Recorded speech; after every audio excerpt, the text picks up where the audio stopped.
আজকে এখন হবে একটা ছোট্ট প্র্যাঙ্ক। তো চলো আসো, চলো দেখা যাক। আমার ইঁদুর আসছে, বাচ্চারা ঘুমাচ্ছে। হাই বন্ধু, চলে এসেছি এখন আমি আপনাদের জন্য কিছু খাবার নিয়ে। আপনাদের জন্য কিছু খাবার নিয়ে চলে এসেছি। আপনি কি আইসক্রিম খাবেন আপনি? তাহলে দেখি আইসক্রিম বাড়ি। এই এখন শিয়াল আর শিয়ালের মা ঘুমাচ্ছে, আর আমি এখন আসলাম কাজের দিয়ে। খুব গরম, ভালো লাগতেছে না শরীরটা, তাই গরমে কিছু খাবার নিয়ে এসেছি। এখন শিয়ালদের আর শিয়ালের মাকে দেওয়া হবে। বোতল আর কে নেই? বোতল।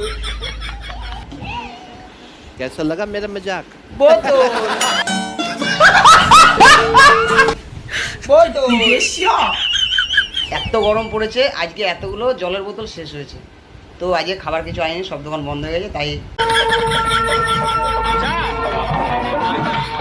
একটু মুরগি বানিয়ে দিলাম ওদের। বিকেল ওদের একটু সন্ধ্যার খাবার ওদেরই খাবো। कैसा लगा मेरा मजाक? ওদের দুটোকে খাবো কেটে কেটে। মুরগি তো এই দুটো।